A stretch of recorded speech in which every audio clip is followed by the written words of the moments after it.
Mark Elliot Zuckerberg May 14, 1984 White Plains, New York, America. ತಂದೆ Edward Zuckerberg ದಂತವೈದ್ಯರು, ತಾಯಿ Karen ಮನೋವೈದ್ಯರು.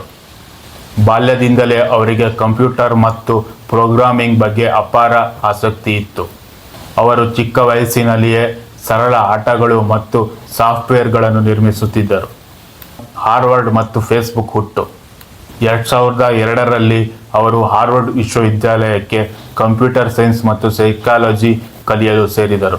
ಅಲ್ಲಿ ಅವರು ಕೋರ್ಸ್ ಮ್ಯಾಚ್, ವಿದ್ಯಾರ್ಥಿಗಳಿಗೆ ವಿಷಯ ಆಯ್ಕೆ ಮಾಡಲು ಸಹಾಯ ಮಾಡುವ ಸೈಟ್, ಮತ್ತು ಫೇಸ್ ಮ್ಯಾಶ್, ವಿದ್ಯಾರ್ಥಿಗಳು ಫೋಟೋ ಹೋಲಿಕೆ ಮಾಡಲು ಉಪಯೋಗಿಸುವ ಸೈಟ್ ಎಂಬಂತಹ ಪ್ರಾರಂಭಿಕ ಪ್ರಾಜೆಕ್ಟ್ಗಳನ್ನು ನಿರ್ಮಿಸಿದರು.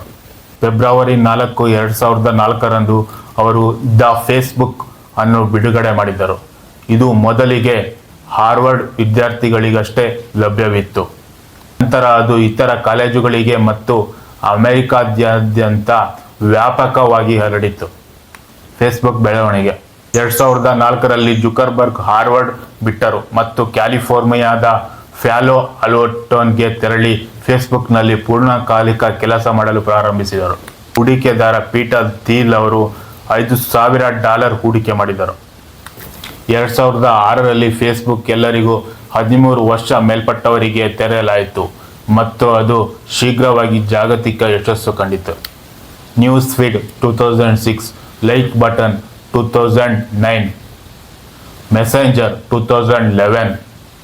ಫೇಸ್ಬುಕ್ ಹಲವಾರು ಗೌಪ್ಯತೆ ಸಮಸ್ಯೆಗಳು, ಮಾಹಿತಿ ದುರುಪಯೋಗ ಮತ್ತು ಕ್ಯಾಂಬ್ರಿಡ್ಜ್ ಅನಲಿಟಿಕ್ ವಿವಾದ 2018ರಲ್ಲಿ ಎದುರಾಯಿತು.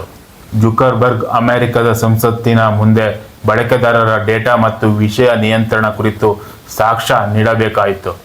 ಮೆಟಾ ರೂಪಾಂತರ 2021ರಲ್ಲಿ ಜುಕರ್ಬರ್ಗ್ ಫೇಸ್ಬುಕ್ ಪೋಷಕ ಸಂಸ್ಥೆ ಹೆಸರನ್ನು ಮೆಟಾ ಪ್ಲಾಟ್ಫಾರ್ಮ್ ಇಂಕ್ ಎಂದು ಬದಲಾಯಿಸಿದರು. ಇದು ಮೆಟಾವರ್ಸ್, ವಾಸ್ತವ ಮತ್ತು ಆನ್ಲೈನ್ ಜಗತ್ತುಗಳ ಸಂಯೋಜನೆ ನಿರ್ಮಾಣದ ದೃಷ್ಟಿಯನ್ನು ಪ್ರಾರಂಭಿಸುತ್ತದೆ. ಜುಕರ್ಬರ್ಗ್ ಅವರು ಪ್ರಿಸಿಲ್ಲಾ ಚಾನ್ ಮಕ್ಕಳ ವೈದ್ಯೆಯನ್ನು 2012ರಲ್ಲಿ ವಿವಾಹವಾದರು. ಅವರಿಗೆ 3 ಜನ ಹೆಣ್ಣು ಮಕ್ಕಳು ಇದ್ದಾರೆ. ಇಬ್ಬರು ಸೇರಿ ಚಾನ್ ಜುಕರ್ಬರ್ಗ್ ಇನಿಷಿಯೇಟಿವ್ CZI ಎಂಬ ಸಂಸ್ಥೆಯನ್ನು ಸ್ಥಾಪಿಸಿ ಶಿಕ್ಷಣ, ವಿಜ್ಞಾನ ಮತ್ತು ಸಾಮಾಜಿಕ ಸೇವೆಗಳನ್ನು ಕೋಟ್ಯಾಂತರ ದೇಣಿಗೆ ನೀಡಿದ್ದಾರೆ. ಮಾರ್ಕ್ ಜುಕರ್ಬರ್ಗ್ ವಿಶ್ವದ ಕೋಟ್ಯಾಂತರ ಜನರ ಸಂವಹನ, ಹಂಚಿಕೆ ಮತ್ತು ಸಂಪರ್ಕದ ರೀತಿಯನ್ನು ಸಂಪೂರ್ಣವಾಗಿ ಬದಲಾಯಿಸಿದರು. ವಿವಾದಗಳ ನಡುವೆಯೂ ಮೆಟಾ ಇಂದು ಫೇಸ್ಬುಕ್, ಇನ್ಸ್ಟಾಗ್ರಾಮ್, ವಾಟ್ಸಪ್ ಮತ್ತು ಒಕ್ಯುಲಸ್ VR ಸೇರಿದಂತೆ ವಿಶ್ವದ ಅತ್ಯಂತ ಪ್ರಭಾವಶಾಲಿ ತಂತ್ರಜ್ಞಾನ ಸಂಸ್ಥೆಗಳಲ್ಲಿ ಒಂದಾಗಿದೆ.